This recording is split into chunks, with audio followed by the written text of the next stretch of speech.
Hoje bom, antes de tudo eu sou Veronice Oliveira, sou bibliotecária e estou no CLIO já há bastante tempo. O Instituto CLIO é uma instituição sem fins lucrativos e que lida com projetos culturais e de outras áreas também. Então nós estamos fazendo essas lives, a live do CLIO, desde maio, e trazendo e dividindo, compartilhando com vocês parceiros que fazem projeto com a gente também, mas que são expoentes assim máximos da nossa área, né, da área de comunicação, da área de informação.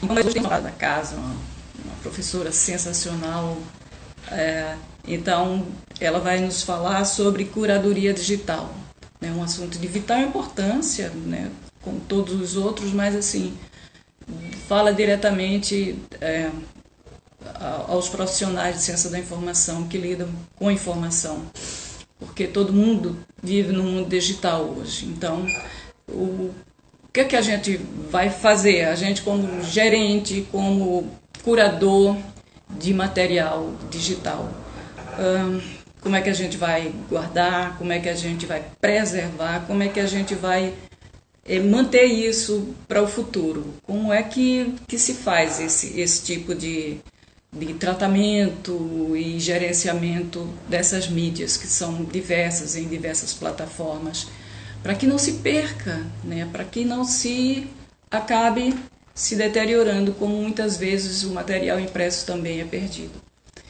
Então nós vamos pedir socorro à nossa especialista da semana, do dia, né? Que é a nossa querida Sandra Siebra, que vai nos premiar, como eu sempre digo, com saberes pertinentes ao assunto de curadoria digital. Eu vou ler aqui o currículo da Sandra, que é, né, bem interessante. Sandra de Albuquerque Siebra tem graduação, mestrado e doutorado em Ciência da Computação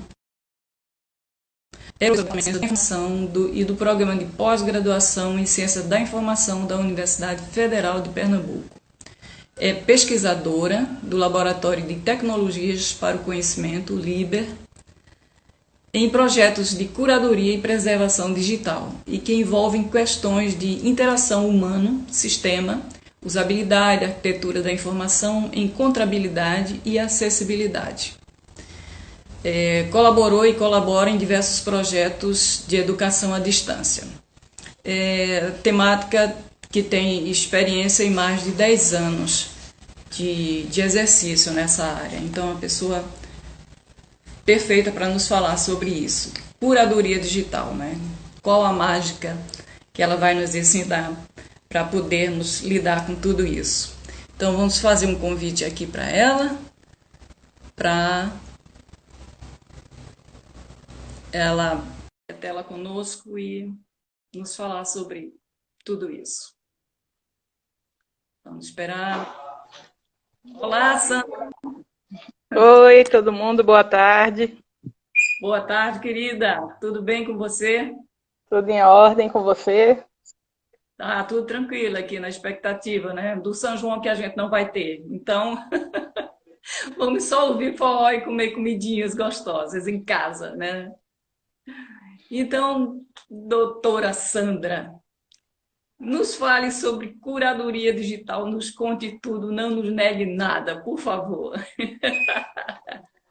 Eu sempre brinco que às vezes a gente pode falar de curadoria digital assim.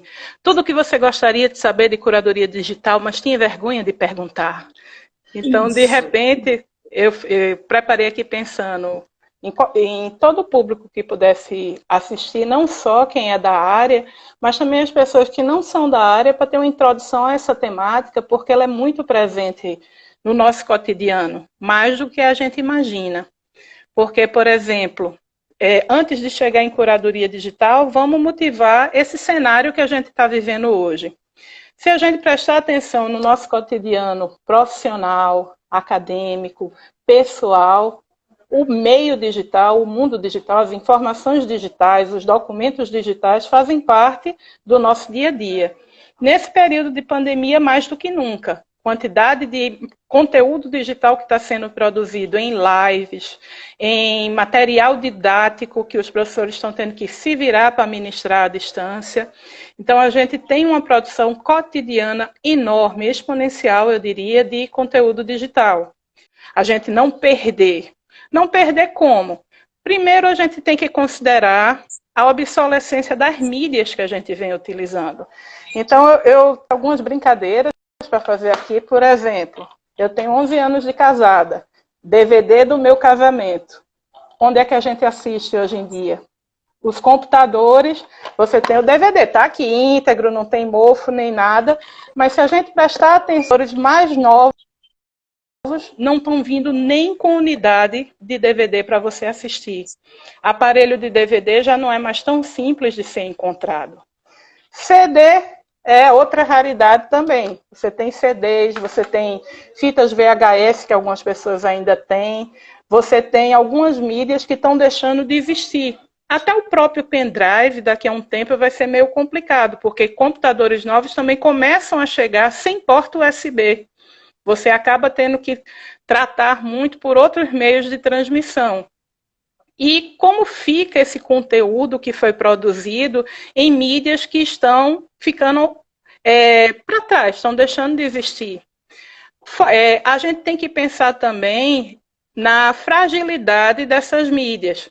Você tem que algumas mídias, por exemplo, um pendrive, a gente hoje, o celular, eu brinco muito com os meus alunos, que o celular hoje em dia até telefona, mas a gente usa muito mais o celular para produzir conteúdos, para transmitir mensagens, como uma ferramenta de comunicação mais para você escrever, passar um zap, do que efetivamente telefonar.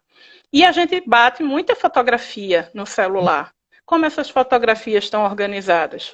Claro que hoje em dia a gente começa a ter ferramentas que ajudam nesse sentido. Você tem, por exemplo, o Google Fotos, que se você faz backup lá, pelo menos ele tenta localização, por data. Mas quando você quer localizar especificamente, se você não organiza suas fotografias, eu quero localizar a foto do aniversário de Mônica, onde ela tirou uma foto comigo que a gente estava perto de uma piscina. Onde é que está essa fotografia? Em que diretório? Se todas as fotografias geradas têm nomes que não as distinguem, né? Se foi enviada pelo Zap, o WhatsApp tem a data. Se foi tirada numa câmera digital, IMG 252634. Onde é que está essa fotografia? E a gente ainda tem, por exemplo, se a gente considera nossos avós, nossos pais, eles têm caixas de fotografia, álbuns de fotografia, que você, quando quer apresentar, você estava com elas. E hoje em dia, você quer apresentar as fotografias de um determinado contexto ou mostrar daqui a um tempo para os seus netos, onde é que estão elas, como elas foram curadas, geridas, preservadas. Então, leve isso para um contexto organizacional, você pensando numa dimensão maior. Quantos documentos não são produzidos, quantos e-mails não são trocados, quantos negócios não são feitos em redes sociais. Hoje em dia você assina um contrato, responda esta mensagem dizendo sim, o contrato está assinado. E aí, onde está esse contrato? Como é que isso está sendo dentro da empresa gerenciado para ser acessado futuramente, servir como prova? Então, a gente tem que pensar em todo esse conteúdo porque nós estamos passíveis dessa fragilidade das mídias, da obsolescência tecnológica, de falha humana mesmo. Eu já trabalhei num local que a pessoa, por falta de compreensão e entendimento, ela ia dar um comando, ela deu um formatar, e formatou o computador, onde um computador tinha todas as atas, memorandos, tudo dentro da empresa, só tinha naquele computador. E o backup, esqueci de fazer, não estava sendo feito fazia uma semana. 15 dias. Então, 15 dias de conteúdo daquele setor foi perdido. A gente tem também a possibilidade de pode parecer brincadeira, mas eu já fiz auditoria em empresa e a gente ainda tem casos hoje em dia de sabotagem, tipo um funcionário que é afastado, que é demitido ou que está desgostoso, que vai lá e apaga documentos que são importantes, de um servidor, de um HD, de qualquer coisa. E a gente tem que prestar atenção, porque muitas vezes a gente não checa onde a gente está fazendo essas cópias de segurança. Também no outro local que eu trabalhei, eles trabalhavam com fita de backup. Então, o backup era feito diariamente. Então, tinha fita segunda, terça, quarta, quinta, que tinha que trocar a fita para fazer o backup do dia. Por quê? Porque se aquela fita deteriorasse, você perdia no máximo 24 horas de conteúdo. Só que a pessoa que ficou responsável por trocar a fita não compreendeu a importância disso e deixou a mesma fita lá para a vida inteira. E ninguém checou, primeiro, se o backup estava sendo feito corretamente, segundo, se a fita estava sendo trocada. Infelizmente, deu um problema elétrico, deu um problema no HD do servidor e tiveram que perder uma quantidade, não, mas tem um backup. Quando foi restaurar o backup, a fita tinha dado problema. Então, não, mas a gente pega a fita do dia anterior. Aí descobriram que faziam 3 meses que essa fita não era trocada. Então, 3 meses de conteúdo foram difíceis de serem recuperados. Conseguiram ainda alguma coisa, pagando caro para a recuperação do HD que tinha dado problema, mas efetivamente a confiança na cópia de segurança ficou comprometida. A gente tem que considerar hoje também que a gente tem um perfil também de usuário exigente, a gente tem quantidade de informações de tipos diferentes. Hoje em dia não adianta você dizer, o documento está em texto. Sim, doc, está no LibreOffice, é um PDF, é um PDF-A. Então a gente tem que considerar também a imagem, GIF, PNG, TIFF, JPEG. Então, a gente tem também uma diversidade de tipos de documento muito grande. E a gente tem que pensar nisso tudo daí. Até, muitas vezes, você diz, não, mas está na nuvem, está num site de confiança. Se você tem um contrato assinado, tudo bonitinho, pode ser que você tenha alguma garantia. Mas, na maioria das vezes, a gente trabalha com sites, com drives que são gratuitos. Que se você ler a letrinha lá do contrato, ele tem dizendo que ele pode tirar do ar aquilo a qualquer momento. Vamos dar um exemplo de um serviço que deixou de existir de uma hora para outra e que muita gente perdeu conteúdo ali. Orkut. O Orkut ele durou de 2004 a 2014. Houve um desinteresse da empresa de continuar e deu assim, você tem um prazo de X tempo para copiar se tem alguma coisa que lhe interesse. Se não tem, pronto, perdeu. Eu não tinha baixado tudo, eu perdi conteúdo, fotos, mensagens que eu queria ter guardado de alguma forma. Fora a possibilidade também de furto, de dano. Já presenciei vários casos que a pessoa, não, mas eu tenho tudo em backup em HD externo. O HD externo levou uma queda, parou de funcionar. Então, a gente tem que pensar, né, nesses detalhes. Se fora vírus, hacker, problema elétrico, problema de hardware mesmo. Então, a gente tem que refletir como nesse mundo atual, tão repleto de informação digital, como garantir que esse conteúdo ele vai continuar acessível daqui a um tempo, para poder ser usado e reusado a longo prazo. Então, curadoria digital aparece nesse contexto. A ideia de curadoria é que a curadoria é uma gestão ativa. O que quer dizer gestão ativa? Ela é uma gestão planejada. Ela não pode ser feita de qualquer maneira. E ela, além de planejada, ela tem que ser intencional. Quem está envolvido nesse processo tem que entender, tem que estar motivado e tem que realmente estar capacitado para desenvolvê-lo.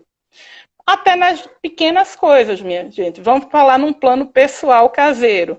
Você tem, por exemplo, a minha fita do meu DVD do casamento. O DVD não rola mais. Eu tenho que passar ele para uma mídia digital. Eu tenho que convertê-lo para um formato que ele possa continuar a existir.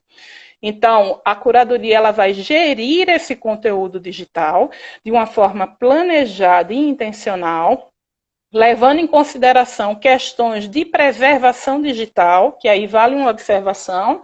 Preservação digital ela é encaixada num plano maior, porque a preservação digital é quem vai trabalhar essa questão da obsolescência tecnológica e da fragilidade da mídia. Então, ela é incorporada para, junto com os elementos de curadoria, que inclui gestão e arquivamento digital, trabalhar esses documentos digitais. E esses documentos digitais, que cuidados a gente precisa ter com eles? Primeiro, para a gente poder utilizar uma informação posteriormente, principalmente se ela for para ser utilizada por alguém que não é o dono, o proprietário dessa informação, é importante que a gente registre informação adicional sobre esse conteúdo digital. Eu gosto de dar muito um exemplo, da seguinte forma: vamos supor que você tenha os números 34, 37, 28, 25. O que significa isso? Está lá, guardado, armazenado. Você tem uma tabela que tem esses números. Vou preservá-los. Serve só preservar os números em si?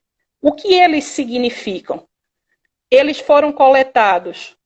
Primeiro, o que eles são, esses números? Como eles foram coletados? Quem coletou? Quando coletou? Para que serve? Qual a relação desses números com outros conteúdos que existem no mesmo domínio? Então, até para você pensar em curadoria, pensar em preservação, você tem que pensar em registrar informação adicional sobre o conteúdo a ser preservado. Até uma fotografia. Você pode ter uma fotografia que você que tirou a fotografia, ela é significativa. Você sabe todo mundo que está ali na fotografia. Mas se alguma outra pessoa for utilizar aquela foto, se não tem informação sobre ela, por exemplo, quem foi o fotógrafo? Como é que eu sei se eu tenho o direito autoral de usar aquela fotografia se eu não sei nem quem foi o criador daquela fotografia? Quem são aquelas pessoas que estão na fotografia? Você pode ter, por exemplo, a gente teve um projeto que trabalhou com as fotos da assessoria de comunicação da universidade, e essas fotografias elas foram nos entregues para fazer um trabalho de curadoria e preservação. Qual foi um problema que a gente encontrou? Tinha fotografias de vários eventos realizados na universidade, só que não tinha nenhuma anotação nas fotografias. Para a gente poder colocar essas fotografias para consulta, para recuperação futura, que palavras-chave eu vou usar? Evento na universidade. Qual? Quem são as pessoas que aparecem na fotografia? Quando ocorreu aquele evento? Onde foi aquele evento? Então, uma questão muito séria no contexto da curadoria digital é se trabalhar a representação, a descrição, a contextualização da informação a ser curada. Porque se a gente não tem essas informações, a gente tem dificuldade depois para promover o acesso à informação e também promover a recuperação, o uso e reuso desse conteúdo. Então, curadoria tem se tornado extremamente relevante por causa, ou vamos dizer, para que a gente possa garantir esse acesso a longo prazo ao conteúdo digital. E o que é que ela envolve? Eu vou destacar algumas coisas básicas para a gente pensar como é que eu começaria a trabalhar com curadoria. Então, curadoria tem 3 conceitos chaves: gestão de conteúdo digital, arquivamento digital, porque a gente tem que cuidar com os documentos e as questões legais do documento, que cuidados tem que se ter. E terceiro, preservação digital em si, que é a preservação dos formatos, das mídias, aplicando algum tipo de estratégia de preservação digital.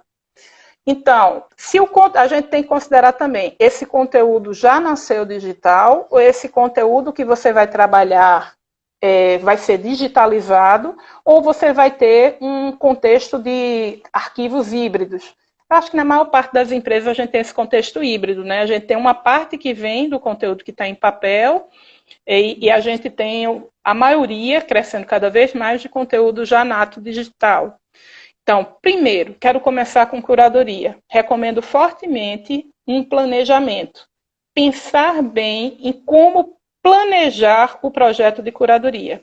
Como qualquer outro projeto, até o seu projeto de vida, se você quer passar num vestibular, se você quer conseguir um emprego, você tem que traçar planos, traçar qual é a sua meta e o caminho para alcançar essa meta. Curadoria é um projeto. O detalhe é que é um projeto para toda a vida. Ele tem que ter sustentabilidade. Você não pode dizer, não, eu vou dar acesso a longo prazo às fotografias que representam a história da universidade. Mas aí não tem dinheiro para a manutenção dos equipamentos. Mas aí não tem pessoal, era tudo estagiário, o estágio acabou, eu não tenho mais pessoal. Como é que ele é um projeto a longo prazo? Como é que eu posso garantir acesso a longo prazo se eu não penso na questão de sustentabilidade do projeto de curadoria?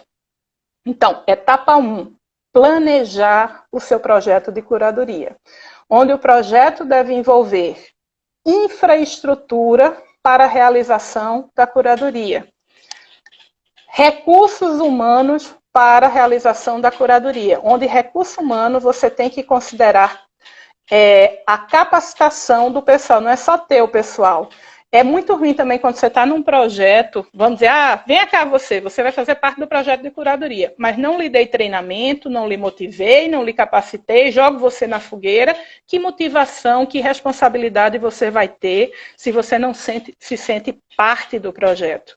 Então, tem que preparar as pessoas, motivá-las e capacitá-las para exercer o papel dentro de um projeto de curadoria, de preferência com algo que a pessoa se identifique, para que ela realmente possa fazer o trabalho com prazer, possa estar envolvida no projeto de curadoria. Planejar também a divisão de responsabilidades, porque se qualquer um pode fazer qualquer coisa, efetivamente pode chegar um momento que ninguém faz nada. Por quê? Não, fulano podia ter feito, ciclano podia ter feito. Você tem que saber qual é o seu papel, sua responsabilidade dentro de um projeto de curadoria. Planejar padrões, metodologias que você possa fazer uso dentro do contexto da curadoria. O coração da curadoria, minha gente, como eu falei anteriormente, é a organização da informação, a descrição da informação, a contextualização dela. Então, para que isso funcione a contento, que padrões você vai utilizar? Geralmente a gente utiliza metadados para fazer isso, ou seja, informações adicionais sobre os elementos, os objetos digitais a serem preservados. Que padrão eu vou usar? Dentro desse padrão, que elementos se aplicam? Como eu faço o preenchimento desse elemento? Mas, Sandra, até dizer como preencher, sim, tem que dizer mesmo. Porque existem pessoas que trabalham de formas diferentes. Então, pode ter uma pessoa que eu digo, descreva essa fotografia. Eu peguei num projeto um dia desse, uma fotografia de uma paisagem, assim, de uma cidade linda, a paisagem. Aí a descrição que tinha nos metadados da fotografia era minha cidade. O que é que isso me ajuda na recuperação da informação, minha gente? Minha cidade. Qual é a sua cidade? Certo? Por que aquela foto? Em que região da cidade é? O que é que você quis mostrar naquela fotografia? O que é que aparece lá? Então, fica difícil recuperar essa informação se você não deu... E até reusar. Como é que eu reuso aquela fotografia se eu não tenho nenhum conhecimento adicional sobre ela? Depois, eu tenho que ver questões que, se eu for trabalhar com digitalização de alguma forma, existem regras, existem normas. Por exemplo, você tem que especificar em que formatos você vai usar para a preservação do conteúdo, sabendo que a gente tem 2 tipos de formato que vão ser trabalhados. Primeiro, o formato para a preservação em si, que deve ser de alta qualidade, e o formato para acesso, que você vai colocar na internet, em qualquer lugar para acesso dos usuários, que é um formato de transmissão mais rápida, digamos assim. Então, depois a gente tem que planejar que estratégias você vai utilizar para a preservação digital. 2 das estratégias mais utilizadas são migração, que é você migrar de um formato para outro, dependendo da evolução tecnológica, especificando esse formato, considerando formatos de preservação. E refrescamento, que é você fazer uma troca da mídia em si. Por exemplo, tudo que estava em fita cassete passou para DVD. Fita cassete não, desculpe, VHS passou para DVD. Depois de DVD você migra para um formato digital, vamos dizer que MP4. Então você migra para um formato que seja internacionalmente aceito e conhecido para preservação. Definindo essas estratégias, você vai definir também de quanto é interessante nesse momento traçar um plano de preservação digital que atenda a uma política de preservação digital. Se a instituição não tem a política, pelo menos tente trabalhar inicialmente num plano de preservação digital. Esse plano vai conter justamente a estratégia que vai ser feita do conteúdo, a periodicidade desse backup, de quanto em quanto tempo você vai parar para reavaliar o seu projeto de curadoria, para que ele esteja todo ok, todo bonitinho. Quem faz parte é a responsabilidade de cada um. dentro desse projeto de curadoria, quem vai digitalizar, quem vai descrever o elemento, quem vai verificar a qualidade do que foi digitalizado. Cuidado com a digitalização para usar o formato correto e sempre ter cuidado em como o documento é digitalizado, verificar a qualidade para não ocorrerem problemas. Checar se o processo como um todo está funcionando. Mas aí, como é que eu posso me guiar nesse processo de curadoria? Existem modelos, pessoal. Um dos modelos mais conhecidos é o modelo do Digital Curation Center. Ele é um modelo, um ciclo de vida composto de 3 tipos de ações. Ações para toda a vida, ações sequenciais, que não necessariamente são a sequência, e pode você personalizar essas ações dependendo da sua necessidade, e ações ocasionais, como, por exemplo, o descarte de conteúdo. Descarte? Pode ser que tenha alguns documentos, alguns conteúdos que tenham vida útil. Tem uma tabela de temporalidade que depois de um determinado período possam ser descartados. E curadoria vem sendo trabalhada em que contexto? Vem sendo muito trabalho. A curadoria diria que ela está pop ultimamente por causa tanto da quantidade de conteúdo digital como muitos documentos arquivísticos vêm passando para o contexto digital. Você tem aí o processo jurídico digital, né, os TJs da vida estão trabalhando com o nome do modelo, o modelo de ciclo de vida do Digital Curation Center, certo? O nome dele é esse mesmo, para os íntimos, o modelo do DCC, certo? Então, a gente tem que esse modelo, ele guia você em que ações devem ser realizadas. Entre as ações, você tem, primeiro, esse planejamento que eu falei, né? E nesse planejamento, nessas ações para toda a vida, tem você pensar nas estratégias de preservação, nas questões relacionadas com infraestrutura, recursos humanos, definição de padrões e modelos, que é o modelo do Digital Curation Center, certo? Depois eu até digito também para vocês verem quando chegar aqui no final, porque eu estou com o celular lá na frente, está difícil de digitar. Então, esse modelo, ele nessas ações para toda a vida, guia também a questão da participação da comunidade e a parte de descrição. Quando você vai para as ações sequenciais, ele tem que você vai aplicar o que foi planejado. Aplicar como? Você vai digitalizar? Vou. Então, ele tem que estar especificado como digitalizar. Já é conteúdo digital. Veio de que sistema? Que cuidados eu tenho que ter? Vai descrever a informação. Remete ao planejamento. Vai descrever utilizando que padrão, qual a forma de fazer a descrição do elemento. Use pelo menos 2 linhas, é texto, a data é em formato dia, mês e ano com 4 dígitos. Você tem que ter regras de preenchimento desses metadados. Um mínimo de informação para ajudar quem vai preencher. Depois você diz onde é que vai ser armazenado. Em geral, a gente utiliza alguma ferramenta de armazenamento, um repositório digital, e que vai lhe ajudar a armazenar esse conteúdo da maneira correta. Especifica as formas de cópia de segurança. Você vai fazer replicação? O que é replicação? Você colocar outro servidor exatamente configurado exatamente do mesmo jeito, e tudo que você grava aqui, grava nesse outro automaticamente. Replicação, o nome disso. Ou você vai fazer backup, que é uma cópia de segurança. Aí vai fazer backup onde? Em nuvem. Se for fazer em nuvem, sugiro que, se for uma questão institucional, organizacional, não utilize nuvem gratuita. A nuvem gratuita, você não tem segurança de que ela vai continuar existindo. Nas letrinhas lá daquele termo de uso, ele diz que ele tem a liberdade de tirar do ar seu conteúdo no momento que ele quiser. Faça um contrato realmente, aí vem as questões, né? Geralmente o órgão público ele tem dificuldade de verificar as questões de como continuar pagando essa nuvem, né? Então são questões que a gente acaba tendo que lidar, sustentabilidade do projeto. Mas especifique onde o backup vai ser feito, periodicidade desse backup e uma checagem periódica de se o backup efetivamente está ocorrendo, para quando ocorrer a emergência você não descobrir que ele não foi feito. Depois você tem que pensar quais as formas de dar acesso a esse conteúdo.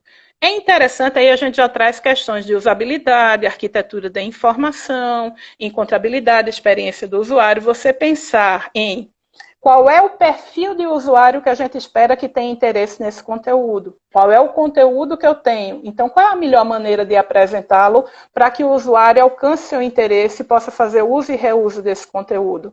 Então, o modelo de curadoria digital também trata essa questão de fornecer, de dar acesso e uso à informação. E que questões têm que ser trabalhadas nesse sentido?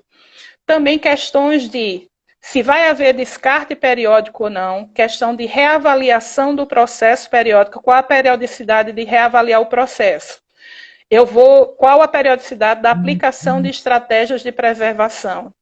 Você pode definir a cada 2 anos, a cada ano, ou quando ocorrer algum evento. Por exemplo, surgiu um formato novo, uma mídia nova, e outra está se tornando obsoleta. Então, é um evento que vai provocar a aplicação de uma estratégia de preservação.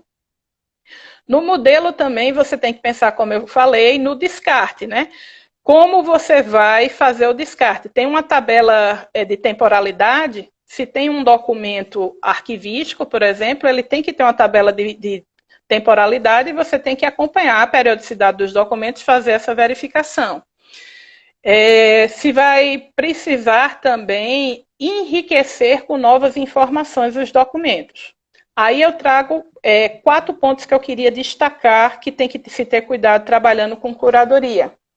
A gente tem que garantir, principalmente se são documentos arquivísticos, autenticidade, integridade, confiabilidade desses documentos. Como garantir essas coisas? Porque o documento digital, da mesma forma que ele é fácil de ser trabalhado, ele pode ser acessado a qualquer dia, de qualquer lugar, a qualquer momento, ele é também fácil de ser manipulado. Então, a gente tem que ter também formas de garantir essa autenticidade do documento. Então, nos próprios metadados existem elementos que a gente pode utilizar para autenticidade. Por exemplo, quando você colocou um documento dentro de um contexto de curadoria, ele estava no formato, era uma imagem no formato TIFF e o arquivo tinha 2,3 megabytes. De repente, do nada, esse arquivo passa a ter 2,7 megabytes e não tem nenhum registro nos metadados de que foi feita alguma alteração nesse documento, nessa imagem. Não foi registrado nenhum tratamento dado a essa imagem. Então, liga o alerta. O que é que aconteceu aí? Para ver a autenticidade, você pode acompanhar por elementos como qualquer mudança de direitos autorais, qualquer mudança de cadeia de custódia, qualquer mudança, aplicação de estratégia de preservação no documento tem que estar registrado nos metadados. Esse documento passou por tal e tal processo, foi migrado do formato PDF para PDF-A, usando a ferramenta tal, na data tal, ele passou do tamanho tal para o tamanho tal. Você tem que contar a história desse documento nos metadados, de forma que você possa verificar se ele é realmente, ele mudou de formato por uma necessidade, por uma questão de obsolescência tecnológica, mas o registro de tudo que foi feito nesse percurso está lá. Então, você tem como fazer a verificação. Se não está, liga o alerta. Então, é importante a gente trabalhar também questões de direitos autorais se a gente está pensando em dar acesso a longo prazo. Você tem o direito autoral liberado para dar esse acesso a longo prazo, para colocar num repositório. Então, são questões que a gente trabalha. Então, vem sendo muito trabalhada a curadoria para documentos arquivísticos, para dados de pesquisa, até porque a quantidade de dados de pesquisa, só se a gente olhar essa pandemia Covid, minha gente, quanto conteúdo não vem sendo produzido, quantas tabelas não vem sendo criadas, quantas planilhas tem espalhadas por aí de dados relacionados ao Covid. Isso aí fora toda a questão científica, é um marco histórico também. Como é que a gente conta essa história depois se a gente não tiver conteúdo preservado a longo prazo?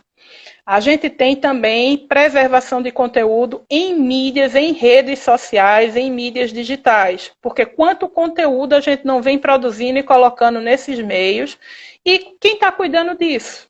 Como é que isso vai ser preservado? Como é que tanta informação importante está sendo colocado nesses meios? Como é que a gente vai gerenciar isso a longo prazo? Fora o que já vinha sendo trabalhado, né? Toda a parte cultural, artística, memorial, histórica das instituições, o que envolve também fotografias, vídeos, mapas, plantas arquitetônicas, mas o que vem mesmo estando em evidência são documentos arquivísticos, dados científicos, dados abertos e preservação em mídia de redes sociais, de mídias digitais. São questões que merecem atenção e que vêm sendo trabalhadas nesse contexto de curadoria. Então, você quer começar a se aprofundar em curadoria, porque 40 minutos não dá para eu contar a vida todinha de curadoria, nem ensinar você a fazer curadoria. Eu quero despertar a sua curiosidade para a temática, dizer que ela vai fazer parte da sua vida de alguma forma, porque você usa esse conteúdo digital, você produz esse conteúdo digital, você tem que ter a preocupação pessoal e profissional de como esse conteúdo vai ser disponibilizado a longo prazo. Como é que ele vai existir amanhã? Que história você vai contar para os seus filhos, para os seus netos, daqui a alguns anos? Então, primeiro, quer trabalhar com curadoria digital?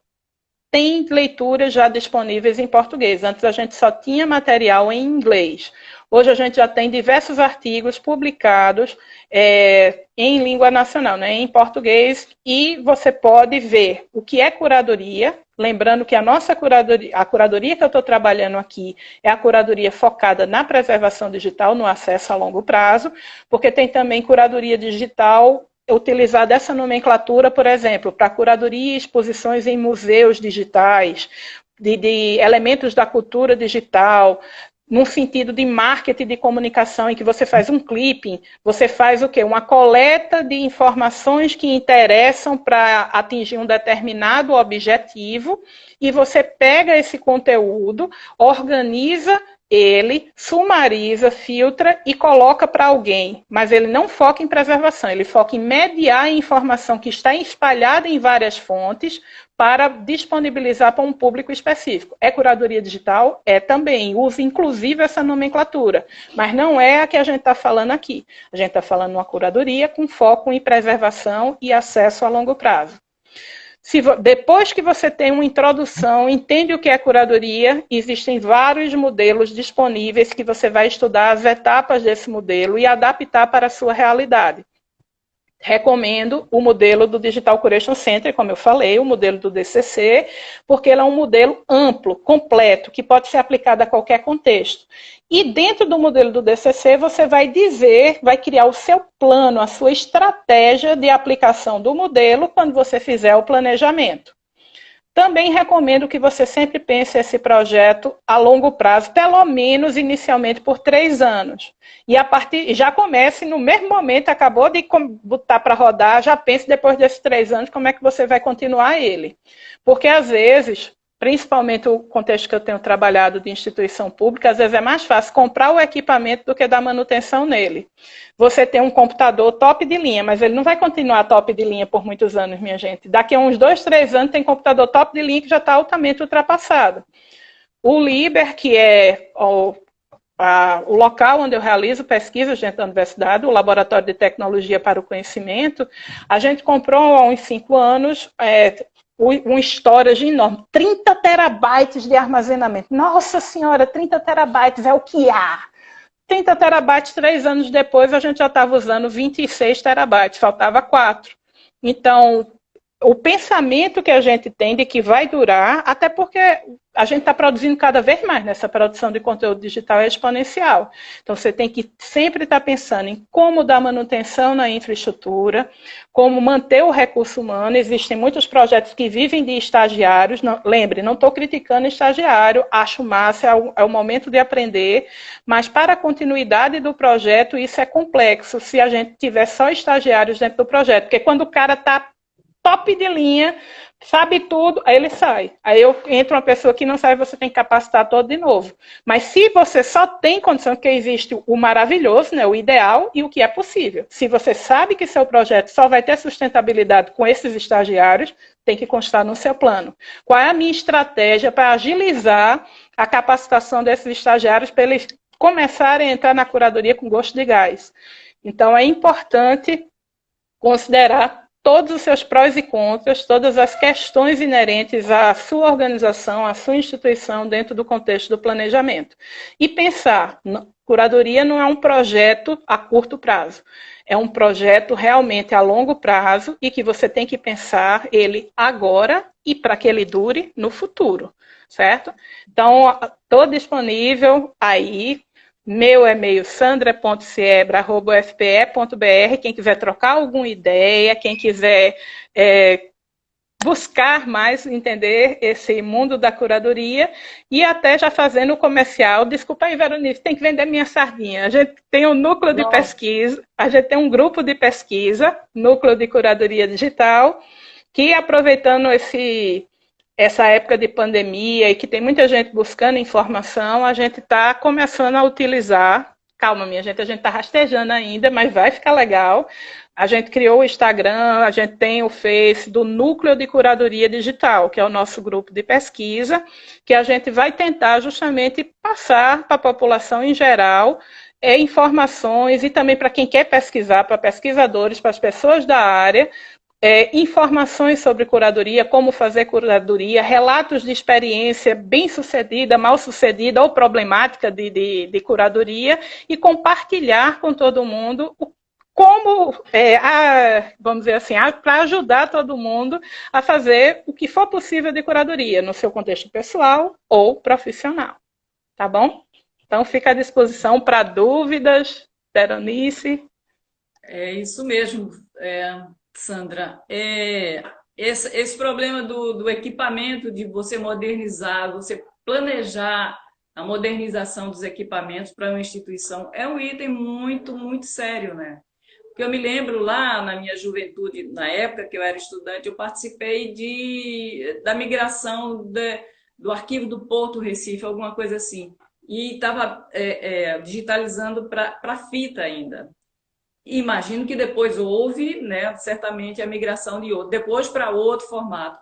Então, a empresa tem que ter uma visão assim, de médio e longo prazo, né? Ter profissionais para ter essa visão lá na frente, porque realmente é um investimento grande, né? Para não se perder o arquivo, enfim. E a gente tem coisas até que a pessoa não pensa, por exemplo, que faz parte da infraestrutura. Fica pensando nos computadores, mas um servidor, um local de armazenamento chamado storage. O que é um storage? É um equipamento que tem um bocado de disco rígido, né, de HD, de armazenamento junto.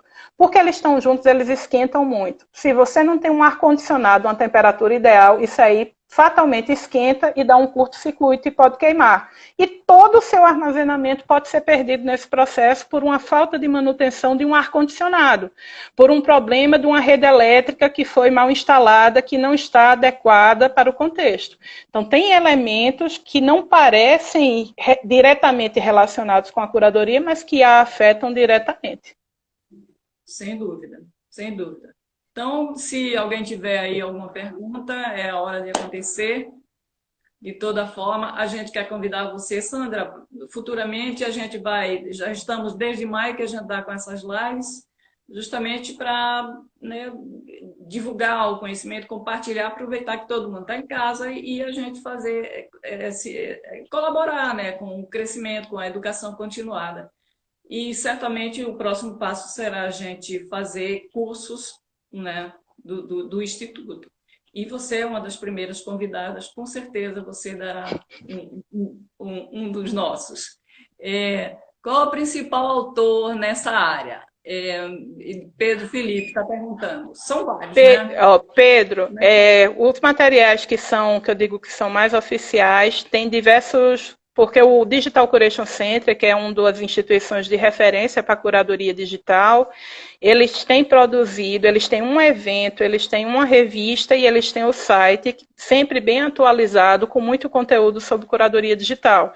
Então, enquanto instituição que trabalha com questões voltadas para a curadoria digital, eu diria que ele é uma grande referência.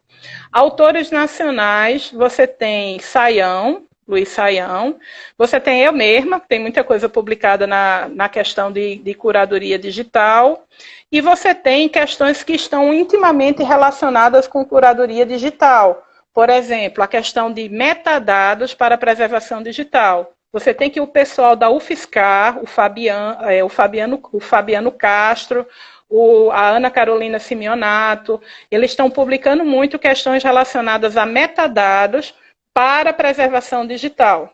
Quando a gente vai para curados científicos, a gente tem autores como Guilherme Ataíde, a gente tem Leão de Novo e a Luana Salles, que vem trabalhando pesadamente com questões relacionadas, inclusive tem um manual disponibilizado gratuitamente no IBICT de gestão de dados de pesquisa, tanto verificar qual é a ação.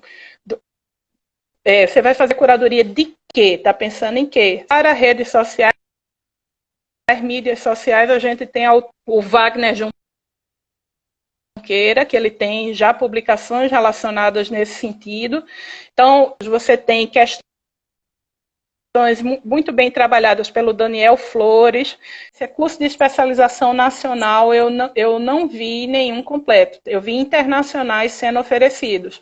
O próprio Digital Curation Center ele oferece, mas o curso é em inglês e ele tem cursos que ele oferece periodicamente que são totalmente à distância e outros que são semipresenciais, que você vai ter que ir lá na Escócia em algum momento. Meu sonho de consumo, irei fazer pós-doc lá, se Deus quiser. Se Deus quiser. Eu não vi outras perguntas porque caí, né? Mas tem 19 pessoas, bastante gente.